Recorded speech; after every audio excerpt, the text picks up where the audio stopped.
If you've been freelancing for a few months but you still haven't gotten paid for it, it's not a talent problem, it's a systems problem. There are three big things standing in the way of you getting paid by your first client, but none of them have to do with you becoming more talented. I'm Reese Hopper. I've been freelancing in the commercial video and photo world for almost 10 years. I've worked with BMW, the Chainsmokers, Nike, DJI, and today I'm gonna give you the exact three-part system to land your first paying client. No cold calling, no pushy sales tactics, no pretending to be somebody that you're not, just a real three-part system that works.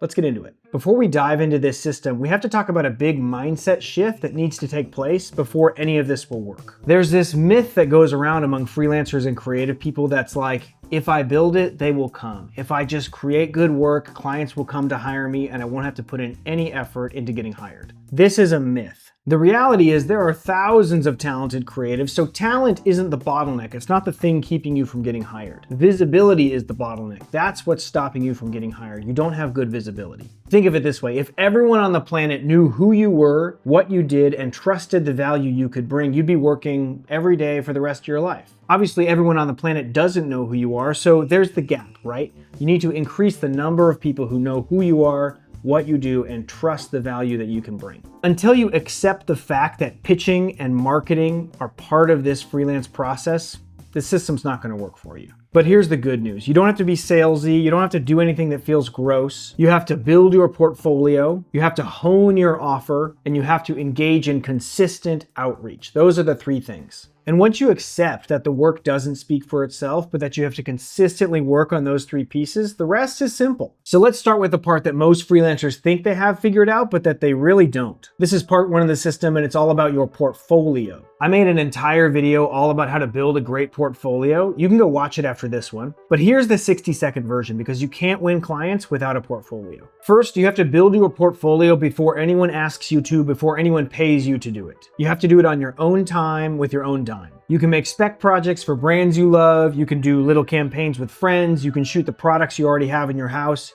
Doesn't matter. You have to build out your portfolio before you can expect anyone to hire you. When you're building out your portfolio, the goal is to have 5 good projects that show what you can do. They should look like the kind of work that you really want to get paid for. So if you want to shoot music videos, you can't have weddings in your portfolio and expect to get hired for music videos. You need to have music-based edits in your portfolio. And number 3, make yourself really easy to contact when someone lands on your portfolio. You should have your name, where you're based, and your email address. Not a form to fill out, your email address for them to copy and paste. It really doesn't matter where you put this, just so long as you can send the link to someone quickly. It could be on Squarespace or on Notion or on Instagram or wherever.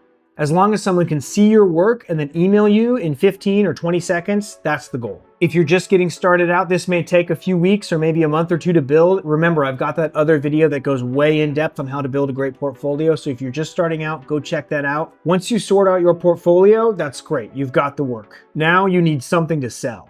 The second step to landing your first paying client is to build out your offer. Here's the thing about offers. Most freelancers don't have one. They just have vibes. They say, I do video stuff or I do photo stuff. Hit me up. That's not an offer though. That's just a hope. So when you're developing your offer, there are 3 non-negotiables that it needs to have. Number 1, what are you delivering? You got to really hone in on it. Like, I make 60-second product videos for D2C brands, or I make tour recap videos for touring DJs. Specificity is not a limitation, it's a client magnet. People can't refer you or recommend you if they can't describe what you do in one sentence. After you nail down exactly what you're delivering, the second non-negotiable for a good offer is how long does it take? When are you delivering it? You got to give your clients a timeline. Like 2 weeks from our shoot date, you'll have your video, or 45 days to create a full commercial campaign. The reason this is so important is because clients aren't hiring you or commissioning you to make art for them. They're hiring you to create a marketing asset for their business. Businesses have launch dates and deadlines that they can't miss. That's why communicating a clear timeline is so essential.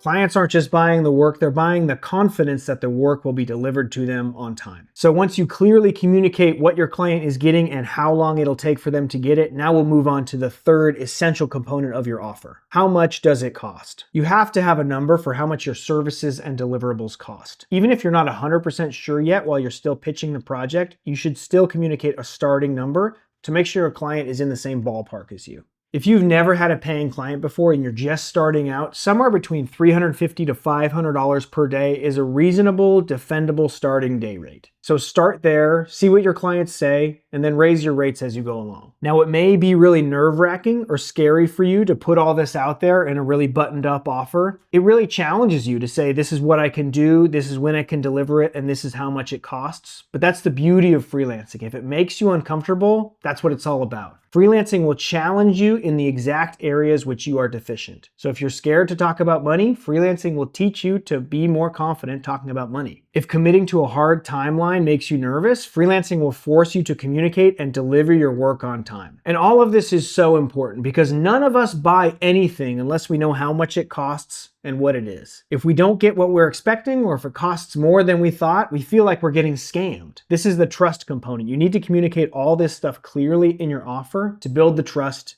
to win those clients. Once you have a portfolio and an offer, that's where outreach comes in. And this is the third component of what it takes for you to get your first freelance client. If any of this is hitting for you, I wrote an entire book called What Gives You the Right to Freelance. There's a whole section in that book, 10 different chapters about what it takes to get started with your freelance career. It covers some of the essential mindsets that are going to really speed up your success. If you're feeling stuck, I wrote this book because it's everything I wish I knew when I was starting. The link is in the bio for you to pick it up. It's available on paperback, Kindle, audiobook. Go grab a copy for yourself. Okay, let's get back to talking about outreach. Here's where a lot of creative people honestly kind of shut down. The word outreach makes them think of cold calls or sleazy DMs or spammy LinkedIn messages, and they say, no thanks, dude, I'd rather stay broke. I get it. I don't do any of that stuff. I'm not asking any of you to do that stuff. But I want you to ask yourself one question. How many places right now do you exist on the internet? How many inboxes are you in? How many Google searches do you show up in? How many social feeds are you tagged in? Because for most freelancers, the answer is not very many. And that's the real problem here. It's not that you're not talented or you're not good at sales. It's just that nobody knows you exist. Remember, if 8 billion people on this planet knew who you were, what you did, and trusted the value you could bring, you'd be working forever. So the more places your offer exists in, the higher chances you have of landing paying clients. Outreach is more about getting in front of the people who are already searching for people who do what you do. So let's start with the thing you actually came here for, the outreach email template. This is the exact template I would use if I were starting over today. I still use something just like this when I reach out to new clients. So let's dive into it here. We can read it together. For your subject line, you'll say something like quick intro, add your name, and then introduce what you do as a freelancer. So for me, that would be quick intro, Reese Hopper, freelance producer. So next, you're just gonna say hello and then mention where you came across this person. So I could say, hi John, I'm reaching out because I saw you on Instagram. Then you mention a piece of their work that you saw that you enjoyed. So for this, I could say, I really love what you're doing with your directorial work for DJI. Next, you're gonna introduce who you are and what you do. So I would say something like this. I'm Reese Hopper. I'm a freelance producer based in Los Angeles. I work with directors like you on big commercial campaigns to make them stress-free. Next, you can bring them a little bit of value by telling them what your upcoming schedule looks like. I would say something like this. Dropping my upcoming schedule here in case you need a hand on anything. The week of May 4th, I'm available. The week of May 11th, I'm partially available. The week of May 18th, I'm unavailable. And the week of May 25th, I'm available again. Next, send them a link to your portfolio, which you already have built out. I would say, here's a link to a few projects I've worked on recently, and drop the link. Then I'd say, either way, keep up the great work. In your signature, you should have your name, your phone number, your portfolio link, and the city that you're based in again. So here's why this template works. At first, it's just not pushy. It's not like, hey, let's get on a call, or hey, please hire me, or hey, this campaign could really use my help, right? Second, it gives you the chance to compliment somebody and the work they've been doing recently. That helps build trust and helps them see you as a human. The third reason why this works is because it brings them value. You're sending them your portfolio link and the schedule of when you're available to work. Even if they have someone that they already like to work with, the fact that they know your schedule and your portfolio link makes them feel like they have more people on their team. It brings value to them. Finally, this email template just leaves the door open. It doesn't try to force a sale where there's not a current fit. It just says, hey, if you need help, I'm here. So what do you do if someone replies to this? Don't pitch them too fast. Don't send your rates. Don't get too pushy. Just try to get on a call with them. Because remember, the key component here is trust. If they don't trust you, they'll never hire you. But if they see you as a person who's willing to help them out, that's when you actually get hired as a freelancer. You might be tempted to try to automate this or turn this into too much of a system.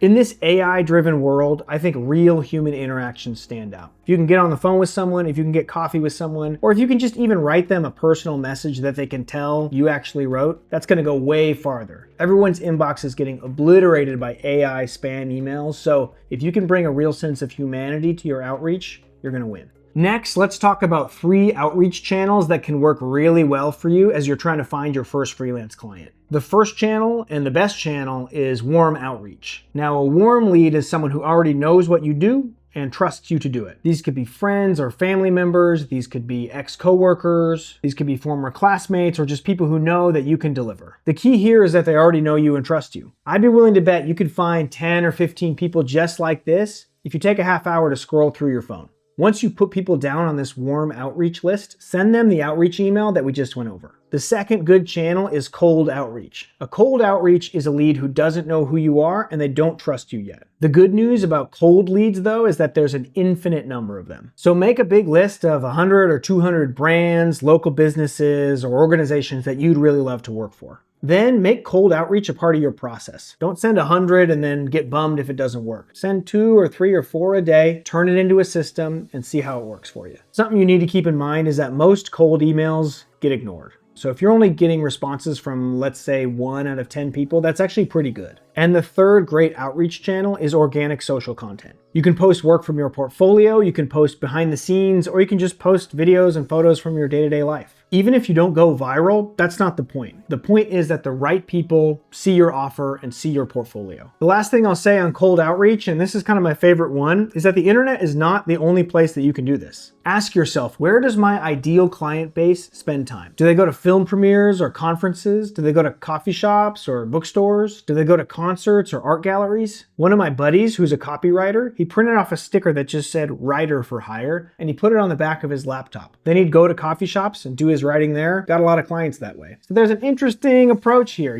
try to be creative when you're doing stuff in person. There are only 3 things standing in between you and your first paying client: a portfolio, an offer, and outreach. Design your portfolio on your own time with your own dime to show your potential clients what they might be getting. Create a really clear offer that tells people what they're getting, when they're getting it, and how much it costs for them to get it. And then finally, be willing to do the outreach, to send the email, to make the phone call, to show up to the in-person event. If you got any value out of this video and you want to keep leveling up your freelance career, I've got an email list called Freelancers Only that's just for you. It goes out every Tuesday at 2 p.m. with a short essay or story or framework that I've developed from my career. Over 2,000 smart freelancers have already signed up for it. The link is down below in the description. Remember, your work doesn't always speak for itself, but you can speak for your work. Go let those clients know that you exist.